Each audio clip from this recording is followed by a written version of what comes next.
Well, good morning. It's a lovely day in this neighborhood. Hope it's a lovely day in your neighborhood.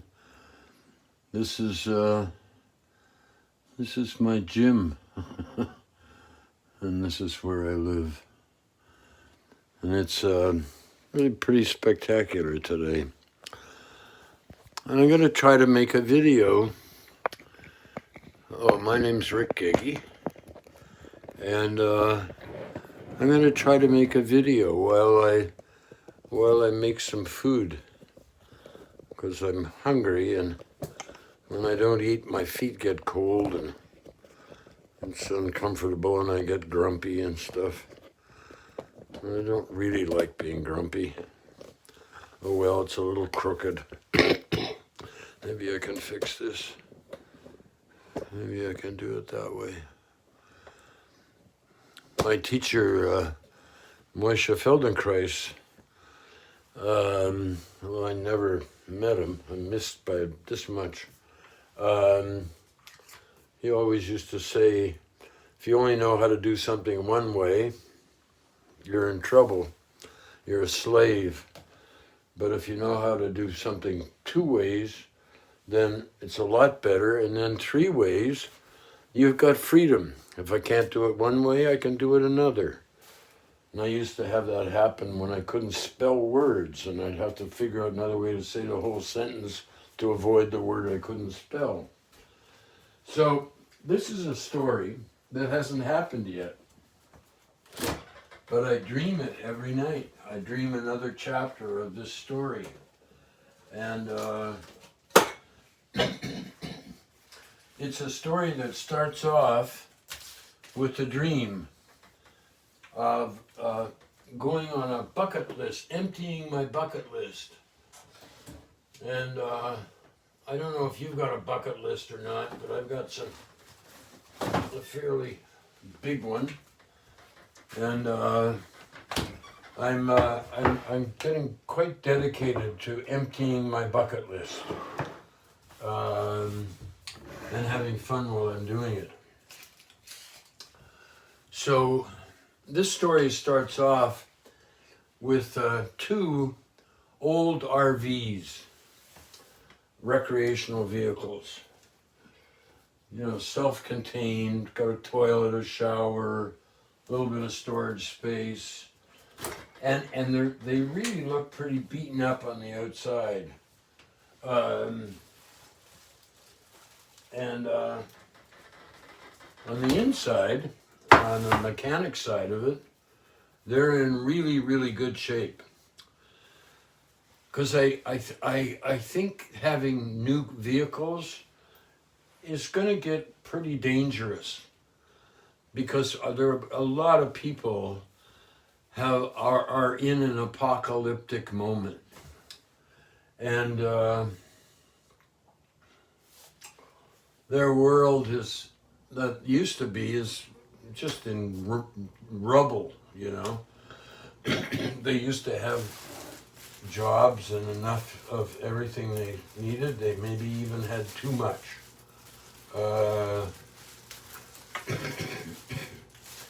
And the circumstances of the changing life that is going on right now has left them living in homeless encampments and not having enough.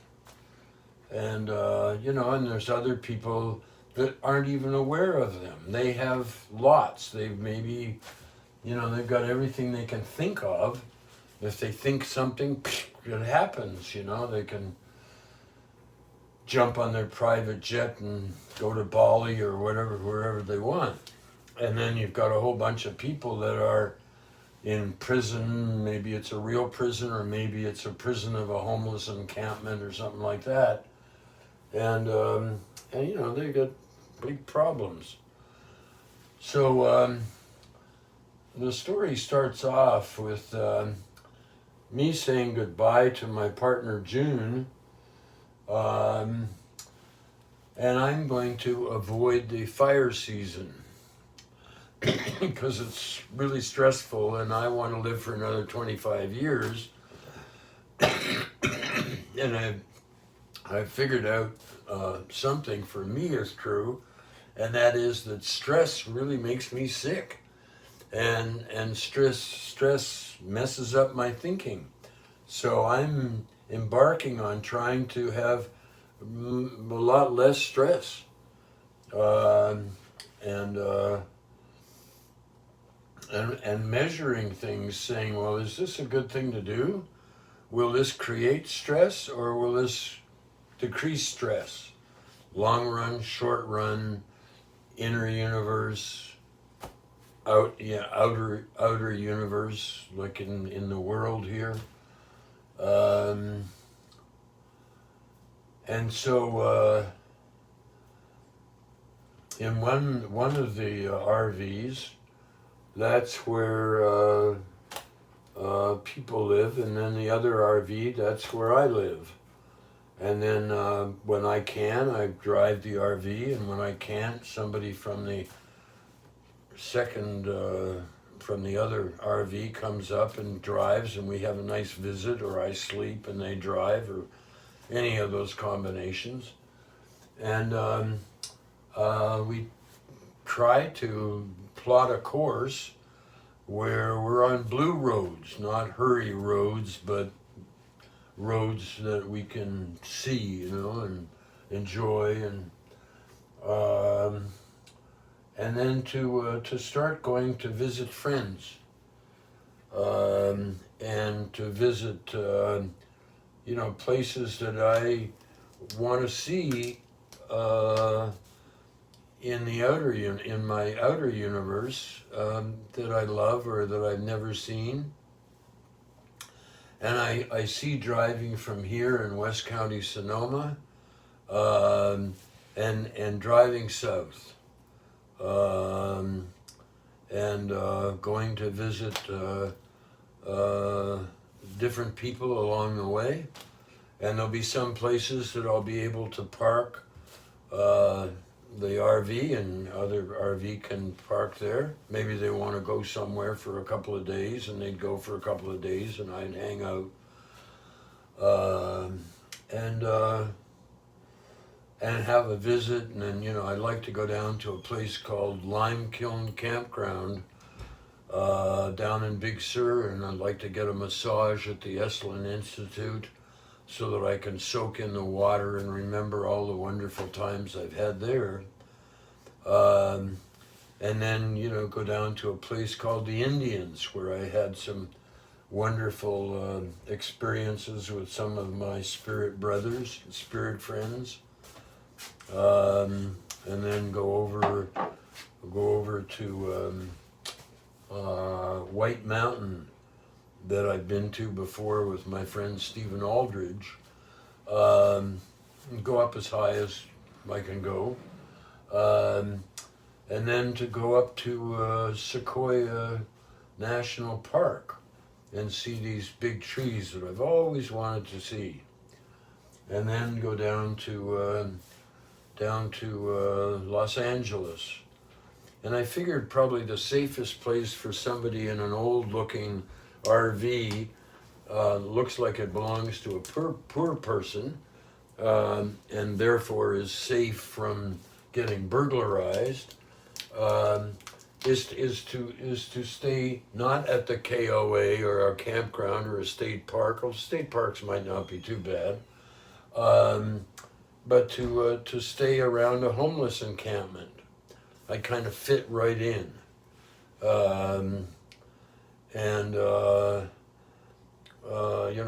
Then continue on and go and visit my friend Jet, who's down in the Palm Springs area, and then drive out and see Joshua Tree, where I had an amazing experience with a little tiny lizard once, but that's another story. And then to travel on to Tucson and go and see my friend Lorinda and see her grandson, and her son, who I love them a lot, and you know, maybe she's got enough room at her place to have two RVs, and one of the RVs is rigged up with a little stage, a little thing that just kind of folds over the side, and where you know, people can get up and talk or play an instrument or show their Highland step dancing. Um, and that's interesting to me, because my father told me that after our family got kicked off the Isle of Skye by the MacGregor clan, he said that the Gagey family were alchemists, and he figured that they were afraid of them, otherwise they would have killed them. They just sent them off into northern Scotland to wander around until they died, and only they didn't die. And they became like gypsies or minstrels, you know, and they would have a little stage, and they would do a little song and dance, and pass the hat and get some coins and buy some food. And it was funny because in the Outlander series on Netflix, there's a couple of scenes in the first season where you see the woman who's the head character. You see her singing and dancing to get some coins, and then you see somebody else in another scene copying her. And apparently in northern Scotland today, a small portable stage is called a gagey.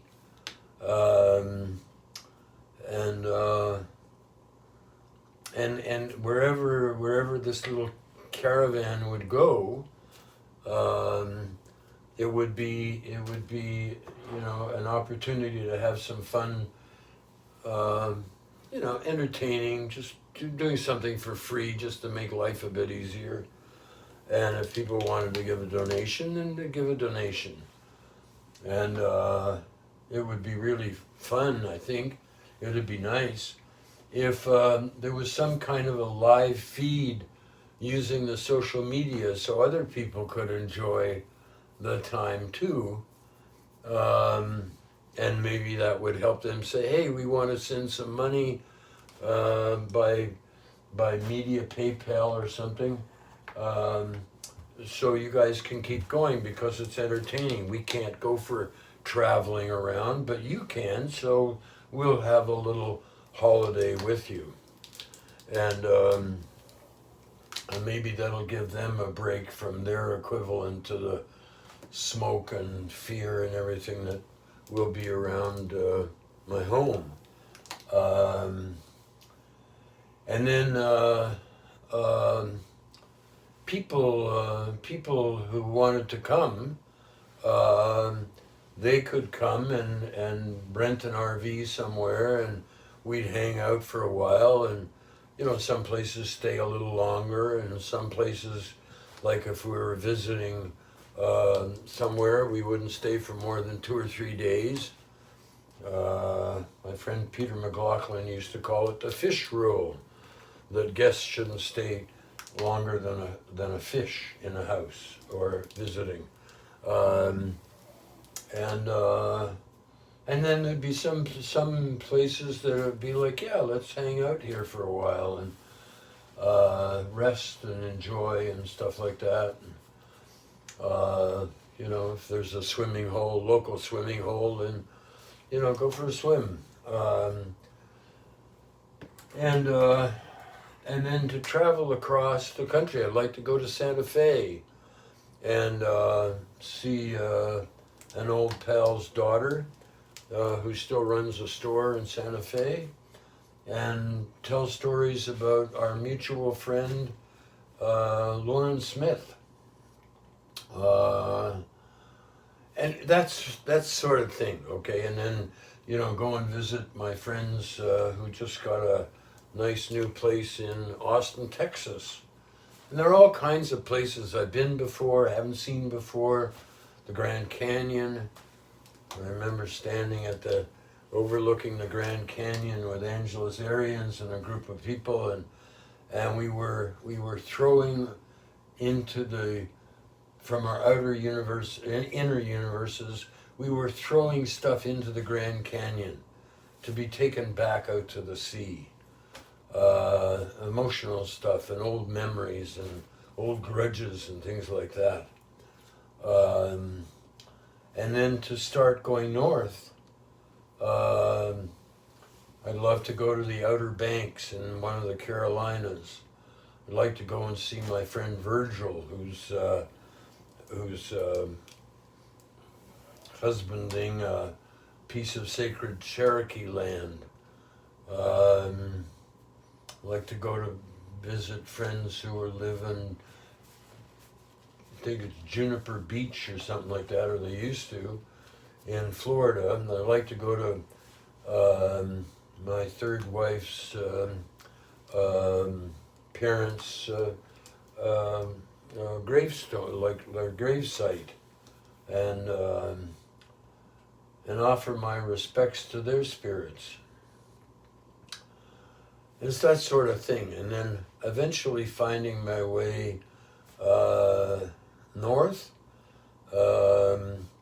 and going up to Toronto, and visiting this house that my third wife and I built, or reconditioned, and visit all kinds of friends in that area, all kinds of gravestones, and mainly and most importantly, to see people who I've known for a long, long time, and to visit my granddaughters and my son and his wife, and then maybe go up to their cottage, and then go over to a place that its nickname is the Swamp, which was sort of a commune that I was part of in the 60s. I'd love to go to see all the old schools that I was the principal of, and maybe to meet people, people who've remained friends over all the years, people like Howard Brodsky and Larry Beaver, and also hopefully to apologize to a few people. I gave the strap, to some boys, and I really regret it, but it helped me form help form an organization which stopped, strapping, hurting kids, punishing kids physically. I forget what it was called. It was with a fellow by the name of Hector McNeil and a guy called Bob Campbell, and but that's another story. And then to stay up at the swamp area, back in the bush, in July, August, when the bugs are gone, the black flies and mosquitoes, and then to pick up a double-ended rowboat that I have dreamed about bringing back to California for a long time, and then starting going up to Thunder Bay, which is a city, two cities up at the top of Lake Superior in Canada, and visiting, I think, the gravesite of a man by the name of Neil Wan, who was very important to me and still is. The spirit comes and talks sometimes, learning how to do it.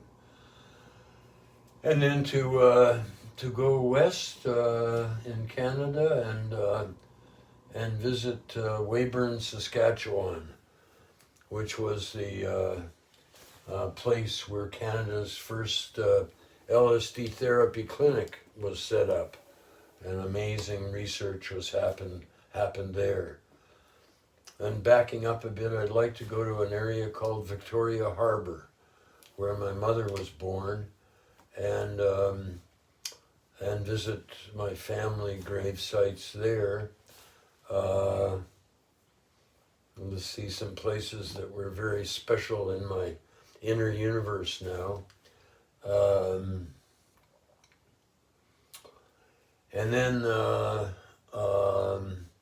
go up into Saskatchewan, northern Saskatchewan, to a place called Little Pine, I think that's what it's called, and visit the grave site, if there is one, of a woman by the name of Annette Samagamus Wan.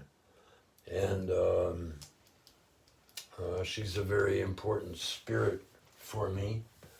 And she's the adopted daughter of my third wife. And then to go across Canada and go into the, there's a valley there that has a lake, I think it's, I forget the name of the lake. That was a very important place to me, and there was an ashram there started by a woman by the name of Swami Radha, and I would love to see it again before I die. And then go into BC, British Columbia, and visit my cousins, and the gravesite of a guy called Bob Norton, who was the husband of one of my cousins, and go over into onto Vancouver Island, and there's all kinds of people there that I would really love to say hello to, you know, and following the same thing, and hopefully people will be interested in driving the second vehicle and occasionally driving me.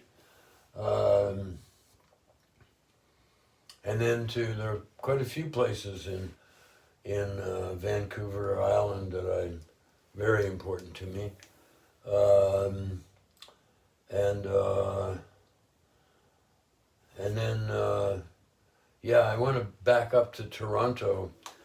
It occurred to me that it might be possible to get a large pontoon raft with a motor on it, and then drive the RV onto the pontoon thing, and then go across Toronto Harbor and tie the pontoon boat with the RV on it in something called the lagoons, which are these waterways between islands and things like that.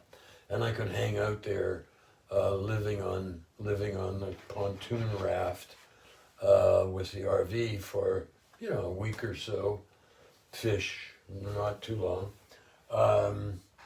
and then from Vancouver Island and come down and visit some very important friends for me in Vashon Island and friends in Seattle, and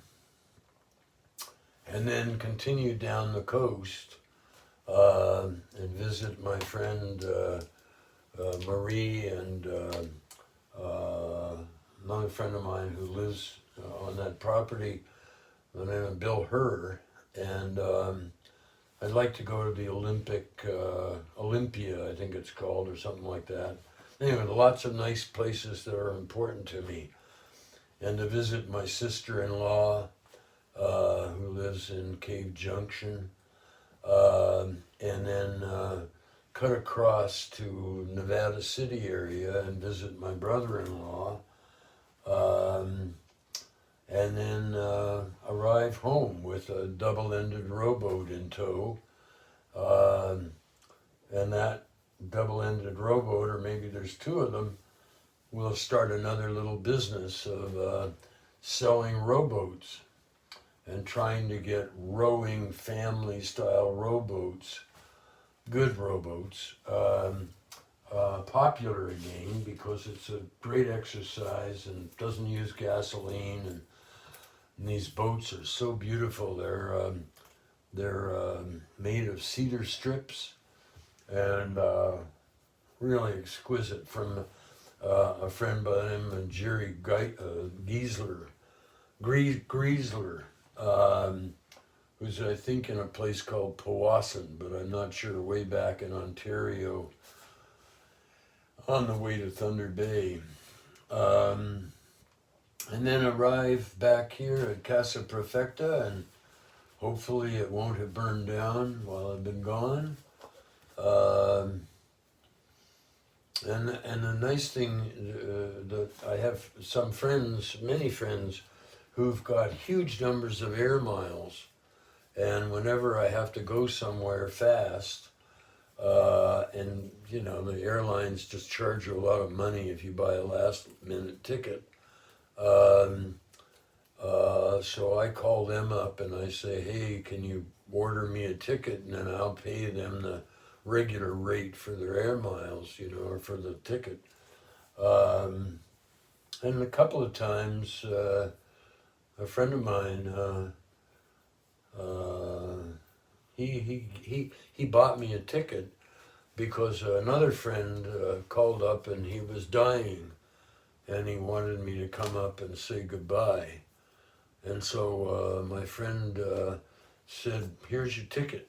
And I flew up to Toronto, and one of my goddaughters, Jessie Perlitz, picked me up and drove me up to see my friend Jacob, and we said goodbye, and it was very important to me, and I think it was important to him, I don't know. So that's the idea of this adventure, and I will make another video as more chapters happen. You know, last night I dreamed about how enjoyable it will be to be in a homeless encampment, and you know, to do some entertaining or talking and getting people to tell their stories, because your story and my story and everybody's story is important, and the story is important, but what's more important is the energy behind the story, the emotion behind the energy even. And you know, that way maybe we can help one another have an easier time of being alive, and an easier time of dying, where we die with all our stories told and all of the charges released. And when that happens, I think that my next incarnation will carry the wisdom or the kindnesses and things like that into my next incarnation, which I've discovered,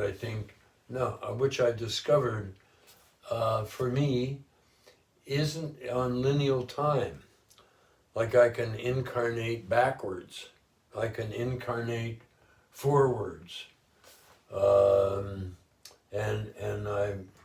anyway, that's a whole other discussion, isn't it?